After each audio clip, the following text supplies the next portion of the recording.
Welcome back. The Power Lunch Roadshow continues for Friday. Today we're in Seattle, Washington, and I'm very pleased to welcome the governor of the state of Washington, Christine Gregoire. It's great to see you. Thank you for joining us today. Yeah, thanks for coming.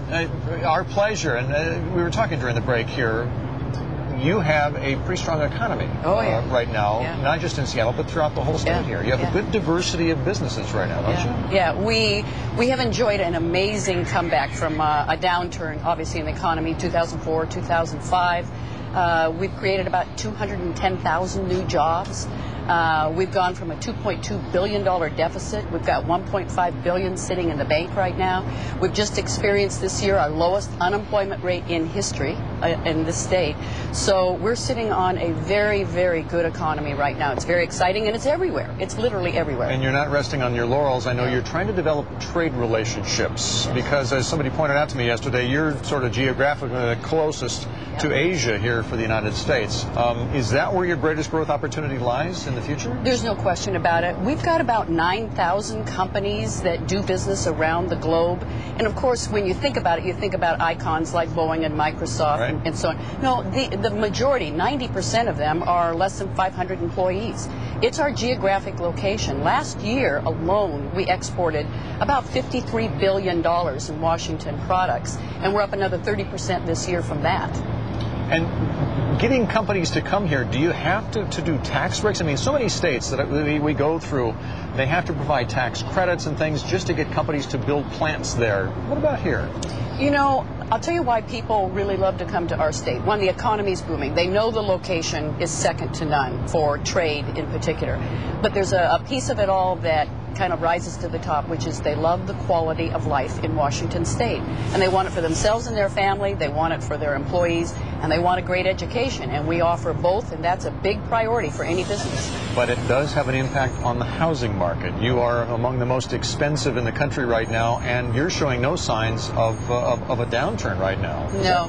I mean, that's good for you. Absolutely. But do you worry about that to some degree, to attract more people to come here? We do. The good news is we have the lowest unemployment rate. The bad news is we have a worker shortage. We have a housing shortage. We have skyrocketing costs. But we're 49th in foreclosures in the country. So much of the ill that's being experienced around the country is not being experienced here. We are really seeing that as not a downturn for our economy. Our economy keeps growing.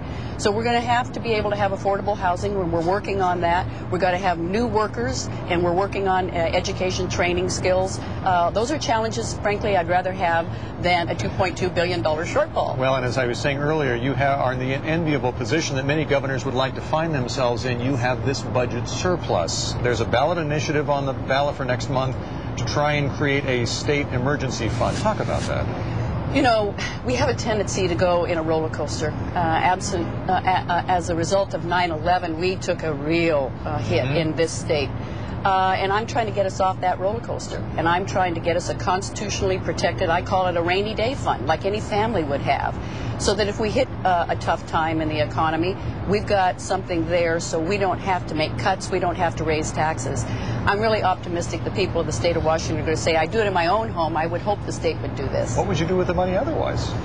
Well, there's so much pressure to keep spending on education, investing in education, but I really think fundamentally we've got to be prudent, save for that rainy day, if you will, and I think this is smart economically for our state. What would cause that rainy day? Obviously, some of the, as you mentioned, you have very high-profile companies that create jobs here, but they're not the majority of the jobs. You've got the Microsofts and the Boeings who create an awful lot of jobs. Your largest employer in this city right now is the University of Washington. What could cause that downturn? What is it that keeps you up nights in that regard? Actually, I think one of the greatest concerns we have in our state is a natural disaster. We saw what happened in Louisiana. We know our vulnerability, candidly, to earthquakes. So we're always getting ourselves ready. Safety is our #1 priority, just in case something along that line should happen. But we could have, unfortunately, a terrorist attack. We want to be ready if that happens again, unlike the last time. We've got icons here. We've got, you know, in the United States, we've got Nordstrom, we've got Starbucks, we've got Microsoft, Boeing. Our largest employer, interestingly enough, is none of the above. It's our agriculture. We produce some of the finest, safest quality agriculture products in the world, and a third of all of our agriculture is exported around the globe. And one of the questions I'm asking governors around the state is your state pension funds, whether you've been affected by the subprime problem in this country, whether any funds went in that direction. We did not.